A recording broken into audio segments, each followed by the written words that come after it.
Welcome to our first Leaders in Housing Counseling call for 2016. Glad you're all here. Looks like a very good turnout. And let's um, start going ahead. We had a pretty remarkable 2015, and wanted to do a quick shout out and thanks to all the great work you're doing out there in the field. And we get to do some pretty good work out here, but only because the high quality and thoughtful work that you're doing in the field. And it has been one of the kind of satisfying parts of this work is to be able to kind of trumpet your success and brag on your good work, and really deeply appreciate the level of involvement that many of you have had in the development of National Housing Resource Center. We're a pretty new organization. We're 3.5 years old. There was certainly some discussion about whether we would ever get off the ground and whether we could pay the bills, and we seem to be doing both those things with a certain amount of success and enthusiasm. So thanks a lot for all of this. So, but let's get back to work. So we thought today we might spend most of the call really talking about a bunch of the big ideas that are in the hopper for 2016, and I'll have some opportunity for you all to jump in if you want. Don't need to if you don't want to, but we do really appreciate the input. And so we're going to do a quick federal funding update, and then well, actually not a quick. We'll spend a little bit of time on federal funding because the news is sort of big and we're moving forward. And we're going to do a very quick thing on HCO, but really the rest of the call will be about plans for 2016. And then at the end, just wanted to bring you up to date on some of the new NHRC benefits that are coming through our partnership with the National Council of, or National Committee for Responsive Philanthropy, which is actually a very good organization working to make foundations more accountable, and I think what they're providing is helpful to all of us. So with that note, and also, so during the getting ready for 2016, if you would like to provide input, a couple of things you could do. One is you could just send a note to, once we're into it and there's some topic you want to talk about with us, you can send a note to Matthew through the question box and say you want to raise your hand, and he can open up the line for you to talk. You should not do this through the computer. You should do it through your telephone. You should call the number on your screen, and be sure to put in the PIN, because it's going through the computer doesn't seem to work very well. We often get feedback from it.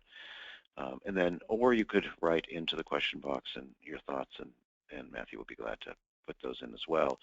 And if there's some task forces you want to be a part of, please let us know that as well. But let's go to federal funding. So Matthew, bring us up to speed here. Yeah, so thanks, Bruce. It's been a while since we spoke. I think when we last spoke in December, things were close to but not quite final, so we just wanted to give a quick update. I think folks probably are aware of this by now, but just by way of an update, so the National Foreclosure Mitigation Counseling Program, NFMC, which was really the big priority for us and housing counseling advocates for the last budget cycle, because it had been zeroed out by the Senate, where it had been at $50 million for the previous fiscal year, was really our big priority. And the really great news that came out of the last funding cycle was that in the end it was funded at $40 million, so that was just shy of what the House had funded it at, which was $42, and obviously well over the $0 that the Senate had funded it at. So that was really great news and a great win for us. And as Bruce said, it's it was made possible by a lot of hard work by us, but in particular a lot of folks on the call today. So we have been kind of talking to folks and getting kind of an analysis of what happened behind the scenes, just to understand what we had done well and how we had been successful on this. Really the key points that we had heard, I think the first and most important thing that we heard is that the thing that really moved the key people was hearing directly from constituents. And I mean, we sound like a broken record, I think, a lot of the time when we talk about the need to do outreach and talk to members of Congress and let them know, what the issues are for you on the ground and what programs you want them to fund and things like that. But it really is the most important thing. I mean, nothing, moves a member of Congress like hearing from people that they represent and hearing about, the benefits of federally funded programs, the good work that's being done, the services that are being provided for their constituents. I mean, those are really key things. The other big thing was, and we've talked about this a ton on these calls as well, but part of our big goal for 2015 was starting to build support for housing counseling, particularly with Republicans and especially in the House. And we heard that strategy really paid off. We did a series of, I think, 5 or so meetings around the country with members of Congress and or their staffs and connected them with local groups. So that's kind of building on the previous point of them hearing from constituents being really the critical thing. Same idea, but just obviously that much more impactful when it's a member meeting with counseling agencies and especially with clients who have received services and can share their story about being able to purchase a house for the first time or being able to avoid foreclosure or resolving a landlord issue. So we heard that the folks that we had those meetings with went to bat, that they were impressed by those, impressed by hearing directly from agencies what it would mean for the agency to lose NFMC funding, and that whether it be they would have to lay off staff or reduce staff from full-time to part-time, that hearing what those the actual impact of losing that federal funding would be in their districts really helped persuade them that it was a program worth continuing to fund. So this is all to say that great work by many groups who are on the call and not participated either in meetings in the district or did outreach directly to members and their staff, and it was a lot of work went into it, but at the end of the day, when we were able to save a program that was kind of on the chopping block and keep it funded, relatively close to what it had been, with a $10 million decrease, but still funded at $40 million. It was really, I think, quite worth all the effort that everyone put into it. So I just feel like let's name some names. I mean, the main groups really stepped up with Senator Collins. NCLR and South Florida groups did a great job with Diaz-Balart. We got his legislative director in the field. You had a very good meeting in northeastern Missouri, and you had in California with Valladolid. We had the Cleveland meeting with Joyce in the Cleveland area, and those were all really valuable. We also heard something very interesting, which was one of the, you guys invited me to come and speak at the Kentucky Housing Counselors meeting last year, and in our talk, I pointed out that a key person was the head of the Appropriations Committee, was Hal Rogers, who is in rural Eastern Kentucky, who's from Eastern Kentucky, and a number of you raised your hands, and he apparently very specifically reached out and said, I want to get better funding for NFMC, and it was directly the work that you guys did, the calls and using the documentation we provided. This was politics, local rural politics at its finest, and I know a bunch of the Kentucky groups actually knew Hal Rogers personally. It's that kind of a small town world, and we didn't really realize that one particular one paid off big time, but that was particularly valuable. So all of these visits, all these things that you do out there in the field, the Rhode Island groups, very helpful. Thank you with Reed. There was a little slippage there, and that slippage got very quickly corrected when he heard from you all. So this is very valuable stuff, and we're getting much better at figuring out how to work with Republicans, and the message is really resonating. So, you know, we'll send Matthew out again this year to do lots of travels to lots of quarters to visit with you, and certainly feel free to invite me to any kind of statewide conferences where we're going to have the housing counseling community come together. Very interested in trying to build these networks.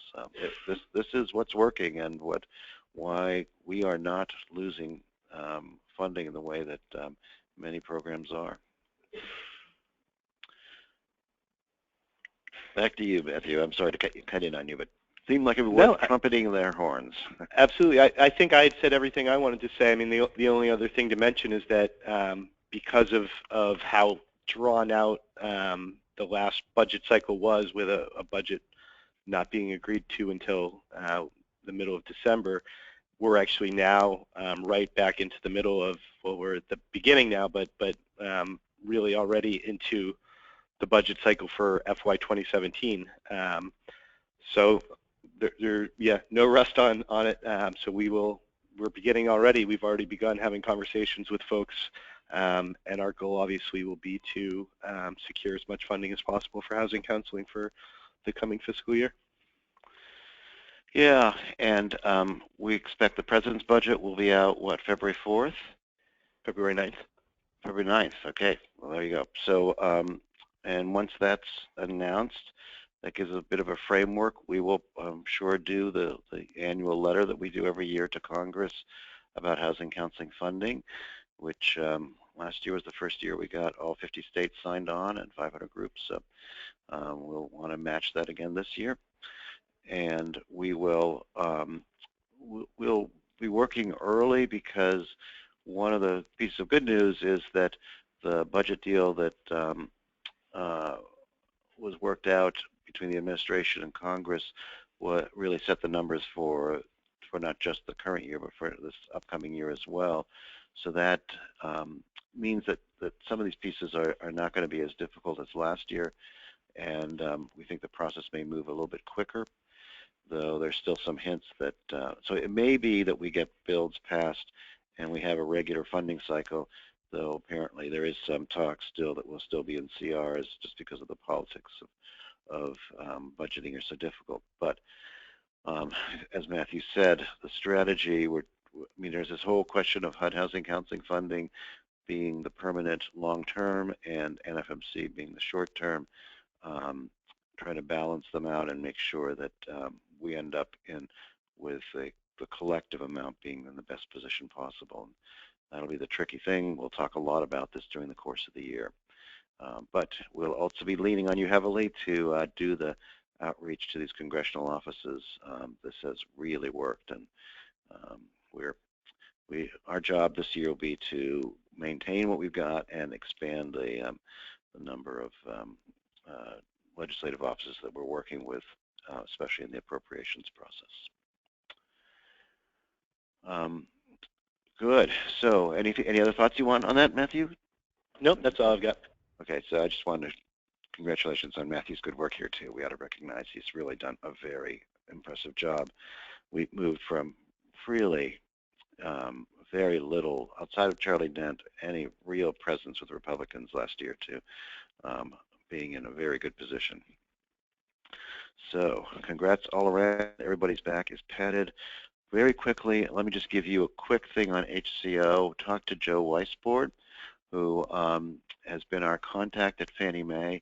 And he said that there have been some updates in the HCO system, and much of this will be invisible to us. They're security and stability updates, so that it does sound like they're doing at least spending a little bit of money on HCO.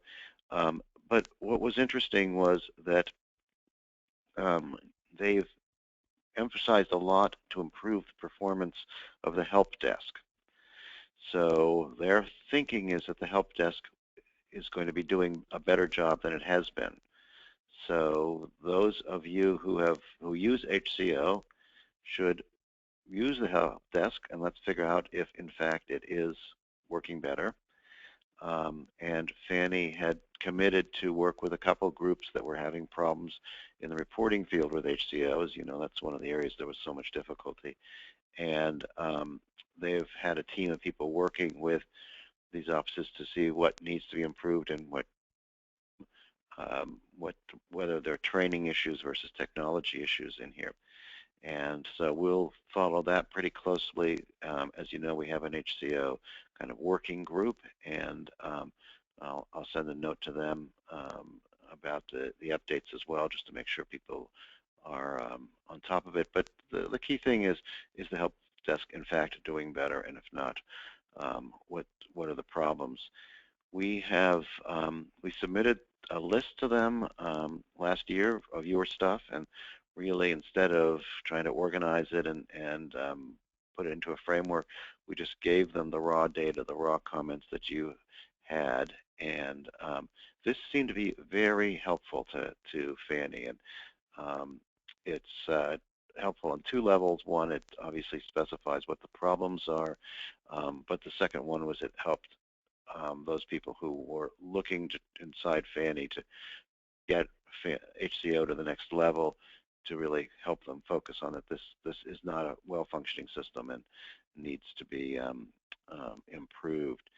So there's at least a discussion going on now about what the next steps will be with HCO, and I think they're taking the broad view, which is a good piece, but very little conclusive has come from it yet, and we'll keep that conversation going.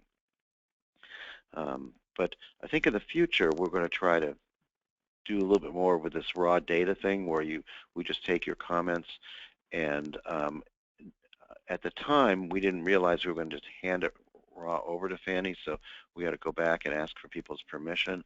But I think going forward we will operate under the assumption that we'll try to be clear in the description if this is stuff that will be shown to whoever we're lobbying, or if it's stuff that's just internal and private, so that it's easy for us to distribute this raw data piece with your permission. That's turned out to be quite useful, and a trick we will use in the future.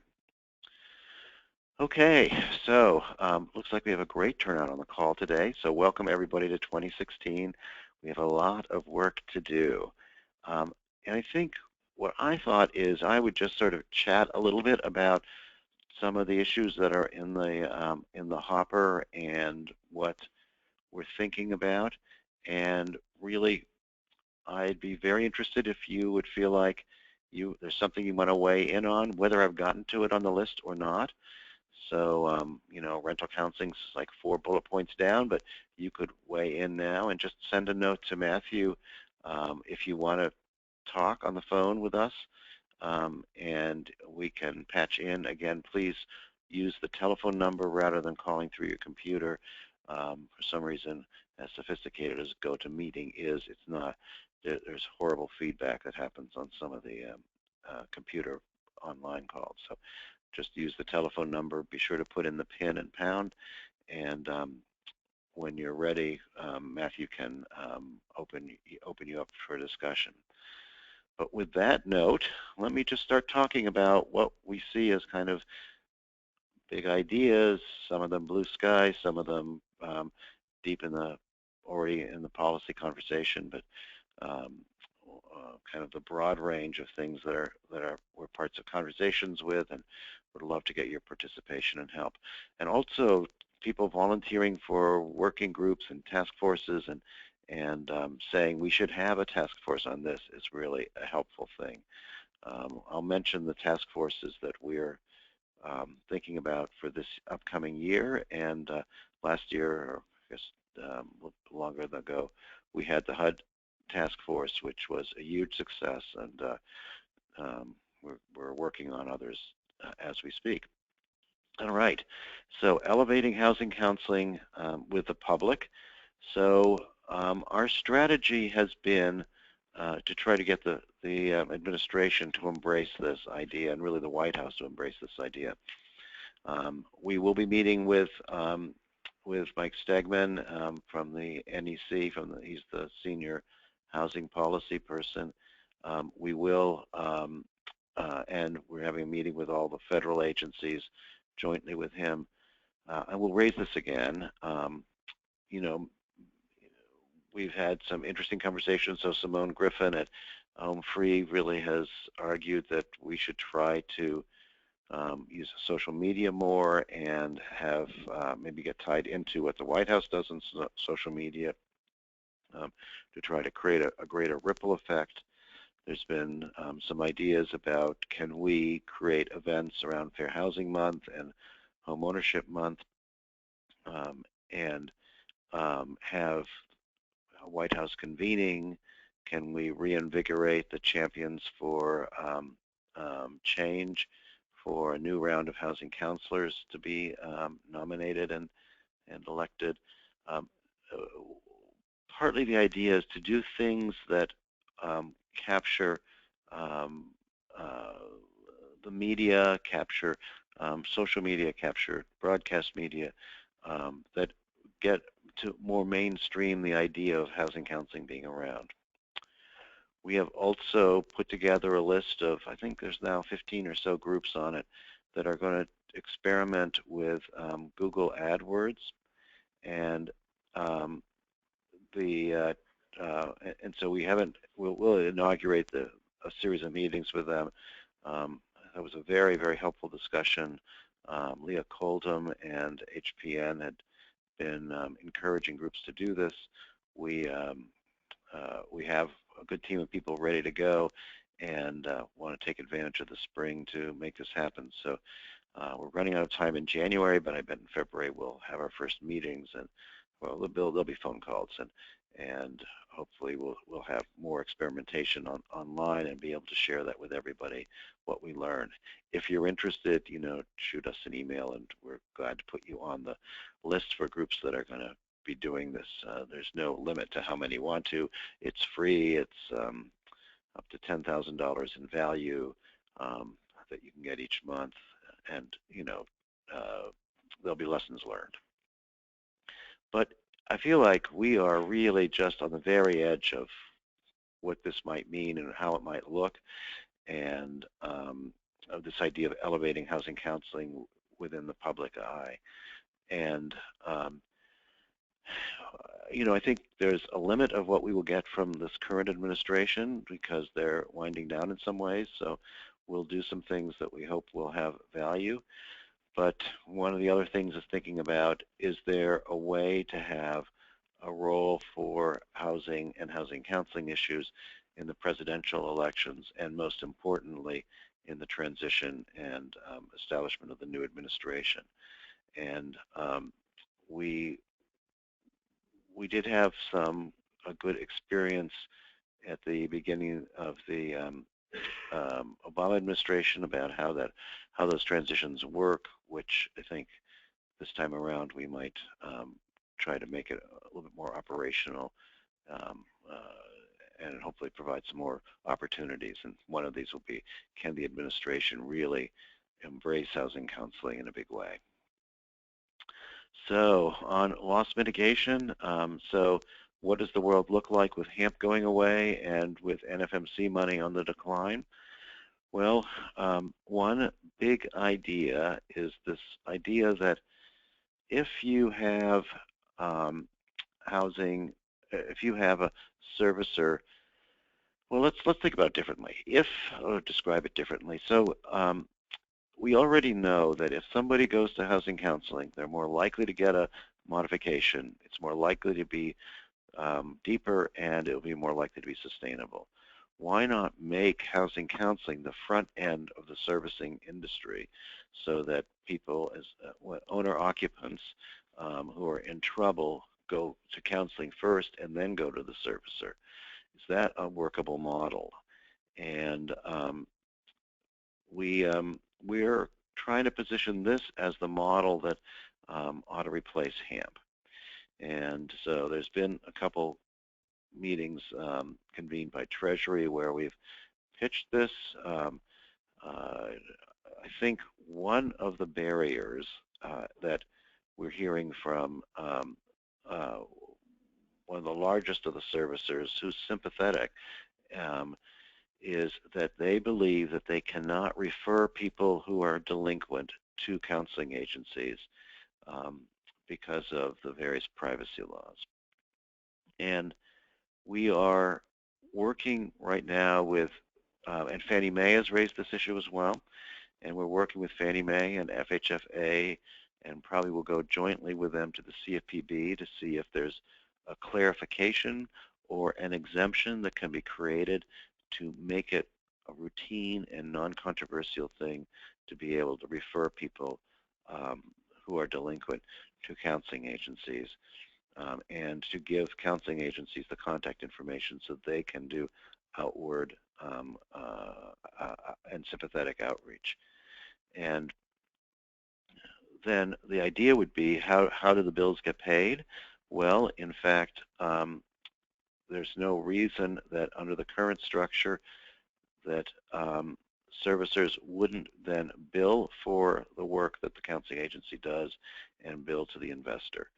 And we have some work, I think, in the investment community to convince them of the value of our work, but this is a model that might get us into the world of where some slice of our counseling industry works in the loss mitigation field and does it in an independent way so that we're not representing the servicer, we're representing the client, but that we are providing a set of services that we get paid for.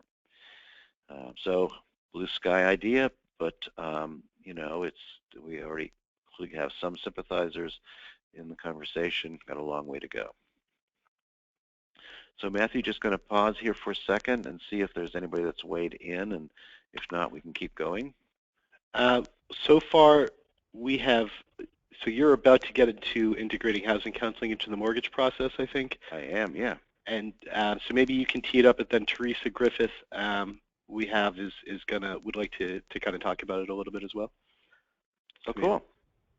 Well, you know what? Why don't we start with Teresa, and I'll throw my stuff in on behind. Can you hear me? Yes, we can. Great. My name is Teresa Griffith. I'm a housing counselor here in Spokane, Washington. And I absolutely love the idea of integrating housing counseling into the mortgage process. I think it will save a huge amount of time with our lenders. And our network of lenders loves when we see people first, because then they know the buyers are going to be educated. They're going to already know the difference between the loan types. They're going to be prepared and have all the financials that they need. And I think it's just a streamlined, efficient way to do it. Well, so this is very valuable. I think you have 100% agreement of everybody on this call. Here's the question that I think we bump into with lenders and sometimes with real estate agents, which is the whole efficiency and speed turnaround question. How do you answer that, or has that been an issue for your network, and what's your thoughts there? We've been pretty successful in getting people in right away and getting them prepped, but our lenders are very good at taking people who have credit issues or have other issues and dealing with them over the long term, but it bogs down their process. So if they can hand those off to us, and we can do that dirty work and get it done and get those buyers ready, they always appreciate that. Well, that makes lots of sense, and I think this idea of people who are not ready to buy yet getting referred directly to counseling, I think that came up at our Leaders in Housing Counseling meeting. I think it's one I think some groups have been getting some lenders to do. That's very exciting. But you're also talking about being on the front end for people who are ready right now, right? Oh yeah, we make sure that when they see the lender, they have all the documentation they need, that they're prepped and ready to go, that they have a household budget and they know their numbers. That's invaluable to them. And the people that you're talking to, are these pre-qualifications, or are they people who have a house in hand? Usually pre-qualifications. And I guess in your market, that's probably the standard, right?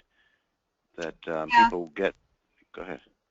Yeah, we don't have many people who have the house in mind. We do get a few, you know, where they're not looking so much to use a realtor, they're using more of an attorney to just draw up paperwork because they know the seller. So we get that occasionally, but that's not what the majority of our business is. And I mean, and you're in a relatively high-priced market. This is actually an interesting question where people, there's a split, but if you have to get financing before you, or pre-qualification before you look at a house in a marketplace like that, this seems like such a no-brainer. This is really valuable. And then I think we need to figure out how to make this happen routinely with where the realtor is the driving force. And there's often some tension there. But this is very promising. And you're saying that the lending community in general does this, or is it a handful of lenders? Or was there a consortium? How did you all get there? We have a network that we use a lot, and so it's people in the realtors and the lenders that we deal with our program. Our program is structured so that we're helping people with disabilities. We have a very low income population. Most of my buyers are under 80% of AMI. So we have a very close-knit group in this area in Spokane of lenders and realtors that really understand our program and really understand its value. So that may be a key takeaway from this, is to kind of create some platform where you have real estate agents and lenders and counselors all working together. There's been this talk about what role the Federal Reserve might play, and maybe that's something that they should be doing, using their resources. Well, this is very helpful. I'd love to hear from others on this. One of the things that we're doing, which you all have heard us talk about endlessly, and I'm amazed that we're still having to fight for this, but is to get the housing counseling data fields put into the mortgage application. And it's turned out to be, we thought this was a slam dunk, and it was in place, and then there was a lot of pushback. It looks like that is, so there is now a redesigned model that's being circulated, and our data fields are in there, and while there is still some friction we're getting, where this seems like more of a built-in system. And this would fit in very neatly with your model, because when people are making application, you've already got the counseling done. There was sort of this myth among Fannie lenders that our counseling happens after mortgage applications are signed, and your model, I think, fits the exact opposite to that. So that's very good. Where we're getting some pushback, but it's still in the application, is, and this is another integration moment, is we have, if the borrower signs a statement saying that if they become delinquent, please refer us back to a counseling agency, what we put into the application was that there was one of those on file, so that the lender would, the servicer would know that that's there. It doesn't do you any good to have signed one of these things having it hidden away in a file and nobody knows if it's there or not. So this would have routinely made this feedback loop part of the system. And we are getting some pushback on lenders on this, and whether this is actually going to be believed or not, but that's still in the system.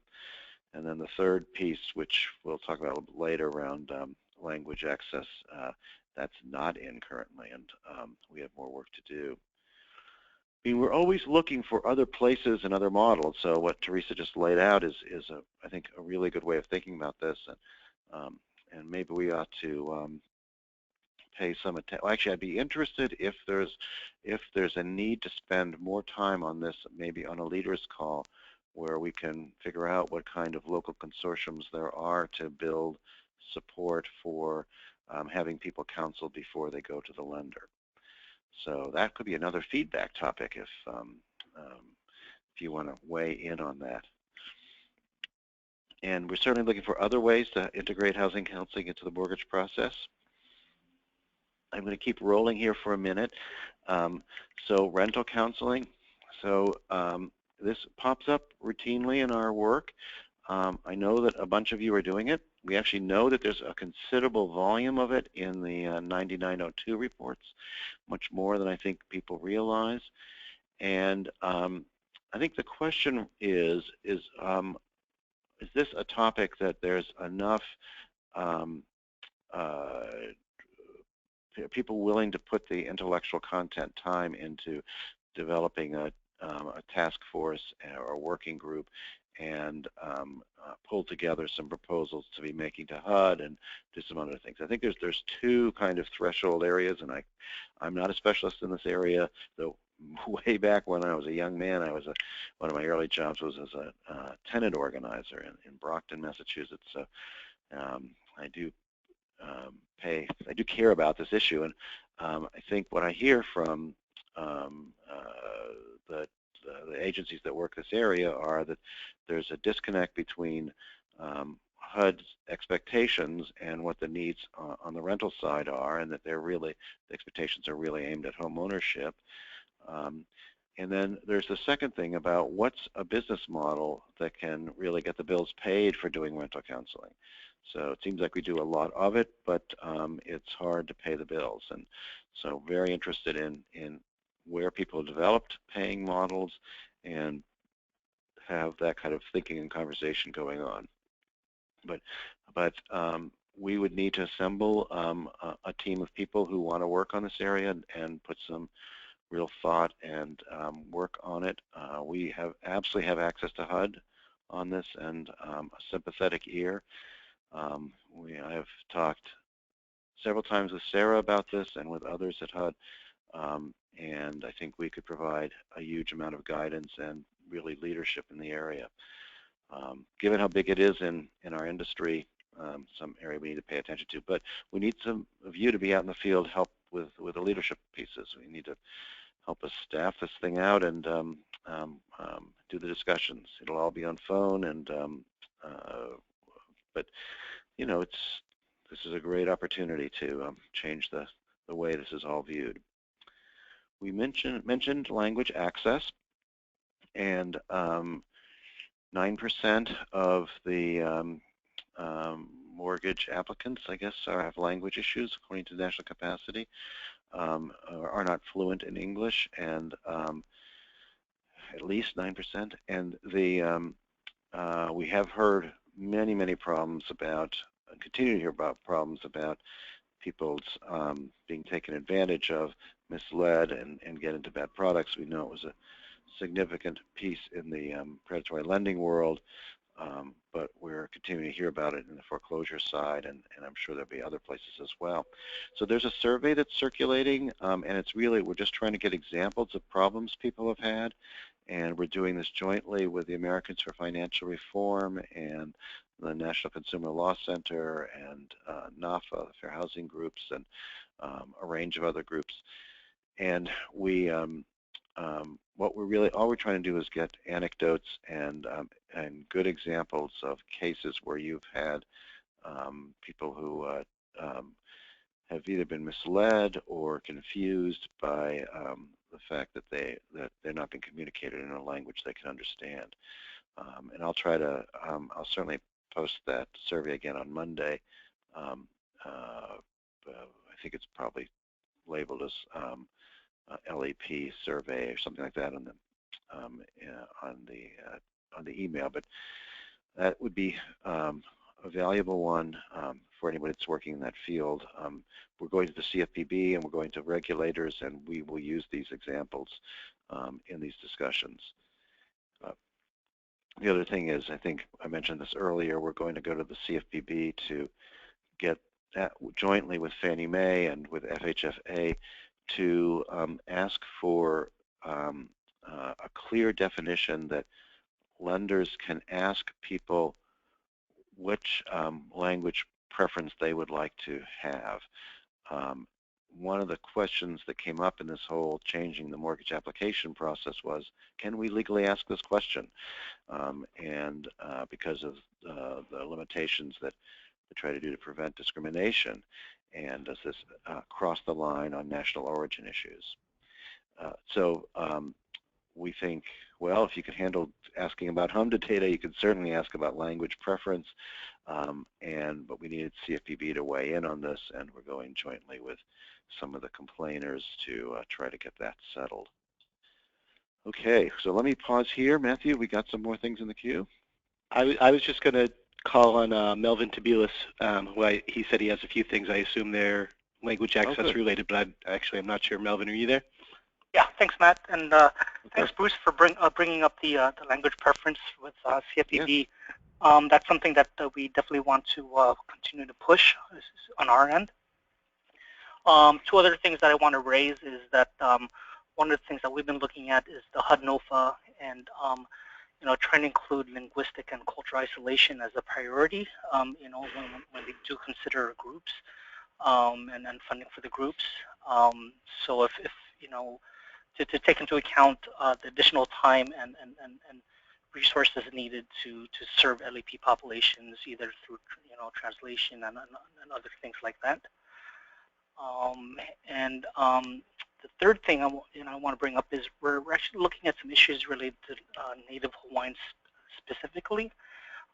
They do have a HUD 247 loan product. However, servicers have little incentive to negotiate with homeowners because the loans are guaranteed by HUD. So we're still trying to figure out exactly what we can do, but we definitely want to engage the group and then get the support of the coalition in some of this work. Be very interested in all of this. I think it's right up our alley, and there is the complicated issue of that the HUD scoring system values volume, which we understand why it does, but then does that mean it disvalues those clients that take more time to work with? And I think you're kind of making that a more precise ask is really helpful to all this, and definitely want to. I mean, at this point, they account for geographic isolation, and so what we want to do is put in linguistic and cultural isolation in there as well. That sounds great, and I know also you all were going to circulate the survey on the on language, on the examples of problems with language access. And I mean, we should just do a shout out to Capacity, because you all have been kind of on the leading edge of helping us figure out what the particular problems are and identifying them to regulators. So your participation's really been valuable, and we appreciate that a lot. Sure. Thanks, Bruce. Excellent. Good. Well, let us know what happens on the Hawaiian thing as well. I've heard about that periodically. And it's we'll probably push out a sign-on letter for this, and we'll talk about some of the details and some background information about this issue. Excellent. Very good. Glad you called in. Cool. Thanks, Bruce. So another big area which I am really concerned is not part of the major policy discussions in the United States is about something we all know about, which is the value of home ownership as a wealth building tool. And it is just not being thought of that way in any of the policy discussions that I get to be part of. And in fact, in some ways has been working against us. And we'll continue to kind of probe into this area, especially on the issues of the racial and ethnic wealth gap, where it's clear that while 75% of the growth, according to the Urban Institute, will be among Hispanic households, we're very concerned that that many of the kind of more low, moderate income Hispanic households and people who don't speak English so well will not be, who are Latino, will not be part of that surge. And then on African American households, while there's expected to be an increase, it's going to be so small that the share of home ownership in African American households will continue to decline. So for both Latino and African American households, there's over 30 percentage points gap between white home ownership and African American and white and Latino. And this is, as we know, a huge problem in the United States and the distribution of wealth. This is one solution to this.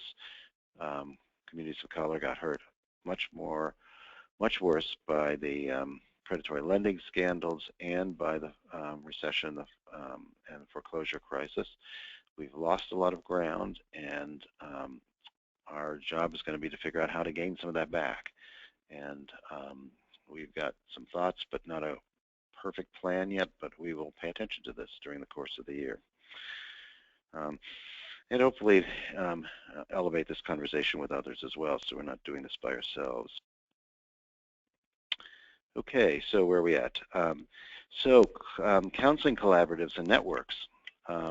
We have a range of groups that are doing some very good work on the national and on the state level, and I think doing it creative things I think everybody else can learn from. One of the things we're seeing is if we cannot expect that federal funding is going to increase in our world, where in fact is decreasing in some ways, settlement monies are going to go away. Where are our opportunities? And we spent some time at the Leaders Conference talking about these issues. So one of them is to get state legislatures to work more closely with counseling agencies, to get state attorney generals to coordinate and work more closely with us, to get state housing finance agencies to be collaboratively working, and there's some very good work happening in the field now, and federal home loan banks as well. So trying to tap into more local and regional resources. So we've assembled a group of you around the country that are interested in these questions, and we certainly can take more. The first step will be to convene a webinar with the groups in New York that started CXHE, now with a new name, which is Home Ready, Home Start. Oh my goodness, I'm mangling it, so excuse me, New Yorkers. We love you, doing a great job. I just forgot.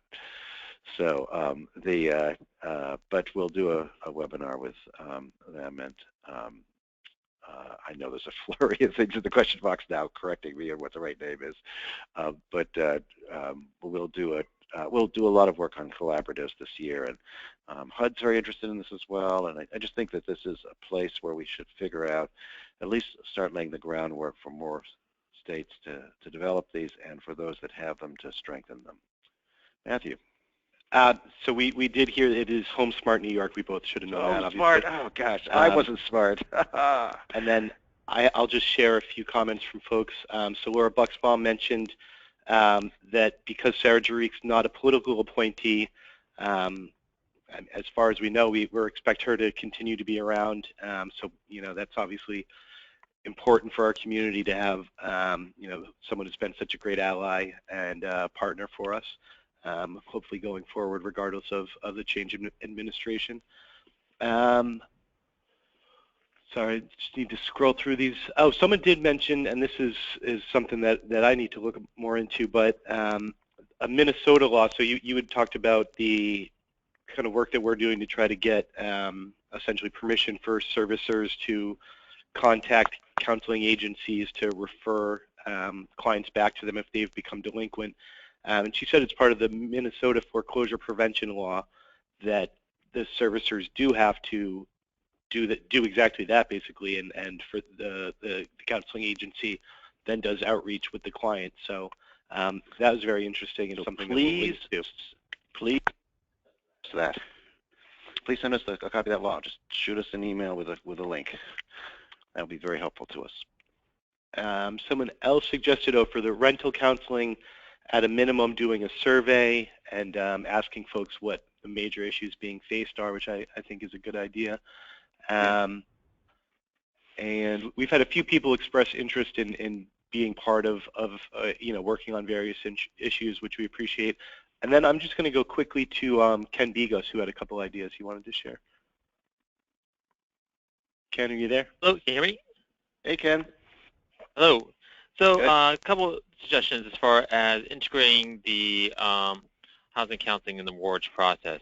I think one target is the fact that we need to get the mortgage insurers involved in the discussion, the importance of housing counseling, because essentially all this, the CRA banks, even the non-bank lenders, will essentially sell their assets to their mortgages to the secondary market. But basically, the insurers are the ones that are guaranteeing these mortgages. So having those particular requirements for them, having them be required to say, or have a provision to say certain programs, products require counseling, I think is going to be give enforcement for the loan officers to have counseling be included for their clients. Plus, I think it just requires a lot more continuous, I would say, outreach. And I think even just having opportunities where we can get realtors, lenders together, have our lender partners, realtor partners present how the impact of housing counseling has been for their clients to other people in their field that have not had that same experience in various settings. I mean, I think a setting like having a happy hour they can do as a fundraiser could be of impact for your local outreach efforts. Well, that sounds good. And mortgage insurers have often been a lot more conservative than bank lenders, and so having them become more of an advocate for our work would be wise and helpful in the long term. And we have to, just a whole question about how to get a better collaboration. But all of us work with banks, and some of us work with non-bank affiliated lenders, but how to make a more teamwork environment and bring in real estate agents and potentially mortgage insurers in local markets. That sounds like a very fertile field. Very helpful. Good. I'm going to keep running here because we're down to our last 7 minutes. Thank you, Ken. So just really quickly, we're going to look at HAWK, and we did a last-minute effort to try to get HAWK, the language in the budget appropriations bill that prevented HUD from spending money on HAWK. We're trying to get that to be, we did a last-minute effort to try to get that removed. A number of groups worked on that, and Senator Menendez especially did a quick run. HUD's not allowed to lobby on these kind of things, so they're obviously supportive, but limited in what they can do. There's two kind of schools of thought, one of which is let's just continue to try to get them to drop it. The other one is that it might be politically difficult because it's a pet project of Shelby's from Alabama. He's the very senior and is a head of the banking committee. One other way to think about it is there a way to continue with what, to change the wording on what the provision is so that it does create opportunities to create incentives, even if it doesn't do exactly what HAWK is. And the name HAWK might be stigmatized, but we create the environment for something else to come in its place. And there's also talk about can Fannie and Freddie develop something that looks like that and behaves like that for us in some different way. So obviously ideas that are very early in the process. We'll see what happens. We've had lots of conversations about technology and counseling. We will continue to do those, and we'll try to spread information as we can. I think that the other big thing is there some opportunity to create a pool of money to help groups through this transition, or a pool of resources from the big technology providers. We didn't get traction on that when we tried this a year ago, but we'll there's some interest stirring up. We'll see what happens. We'll do as much as we can on student debt. We put together a very good coalition to present the information this last fall. We were planning on an update in February with the new changes in the student debt, in the student loan programs. That'll be just a mini, hour-and-a-half session. Probably run it twice because we have overflow populations for these. We are trying to figure out how to raise the money so that we might be able to do more rounds of the initial training this coming year, but haven't figured that out yet. And on housing policy, I put a bunch of things that are happening. There are conversations that are happening that we're in the middle of, but happen whether we were there or not, and our job is really to try to influence the conversation. Duty to serve is the requirement that Fannie and Freddie, because they're government chartered, have to serve populations that don't get served well. And there's a new rule that's under comment right now that covers manufactured homes. So if that's an area that you're doing work in, please reach out to me, because this could have a long-term high impact. There's a section on rural, and I know that we have a lot of rural groups in our programs, and this is the moment. So definitely you want to definitely be involved in this. And then there's one on displacement and economic diversity, which we're trying to figure out if there's some opportunities to create home ownership programs. A lot of it is aimed at rental, which is actually badly needed. That's very good. And Fannie and Freddie had a role in the rental markets in the past. So these are opportunities where we might be able to grow some more programs and some creative thoughts.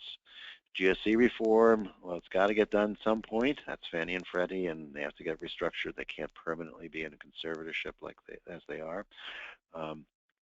We'll monitor that. We'll see what happens there. Working on servicing standards with the CFPB. They continue to try to refine the rules, and we're just about to release our survey that we did this last fall, which will have striking results. And what replaces HAMP. We talked about that a little bit, but we're in the middle of the conversation with Treasury and FHFA and all the institutions that are involved. We'll have a meeting, I think I mentioned this earlier, with the White House and the federal agencies on housing counseling issues coming up in February. And we're hoping that we'll be able to launch some new ideas here that will play out for the last year of the administration and provide some value for groups in the field. It's been a long time in coming, and we'll see how it all works, but we do have their attention now, so we're working on that. Very quickly, we've moved on to the membership benefits that we have on, there we go, for NHRC, and we now are part of the National Committee for Responsive Philanthropy. So I think if you're at the conference, you heard Aaron Dorfman talk, that they've got a good orientation towards helping groups like us and helping us think about how we might be able to maneuver in the foundation world, which has not been really focused on housing in a way that would be helpful to us. So those conversations will continue, but there are a few benefits that come from this, and I think they're getting ready to announce more.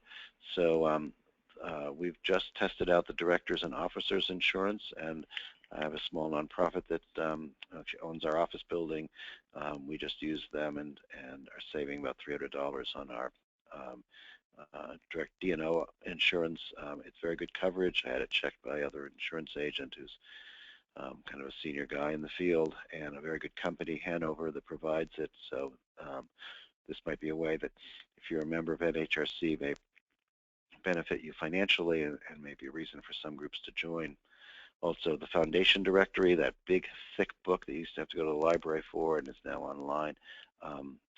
It's about $400 a year to get the most basic version of it. You get the full version through us for free when you're a member of NHRC because of this National Committee for Responsive Philanthropy. And NRCP is going to be having a couple weeks a new member orientation, and they're pitching. It sounded so. It looks like they'll talk about the D&O insurance on that call, but it sounds like there might be some other benefits as well that they are going to describe and maybe announce that we don't know about. And so that's obviously limited to NHRC members, but glad to just want to make sure that I sent a notice out about it to the membership list. If you are a member and didn't see it, please let me know. It might mean that there's a glitch in our membership list, and I would love to make sure you get those emails. All right. Well, this was pretty rapid fire. Please think about joining NHRC in 2016 if you haven't already. There are 106 groups that are members, and it represents between a fifth and a quarter of our budget, and allows us to have a great deal more flexibility to doing the work we do. You know, we do have a bunch of benefits, but I think the real reason to join is that you're really supporting the work that hopefully supports you. I think we've had a very good year this past year, and I think we're charging into 2016. I really appreciate the work that all of you are doing on these to help make this work successful. So next call is in February. We'll be shooting some emails to you. Please think about doing the survey on language, on examples of language access problems that you have. We will continue doing that through the end of the month, but try to get that filled in as soon as you can. We'll be in touch with lots of other things as they develop, and really appreciate the work you're doing out there.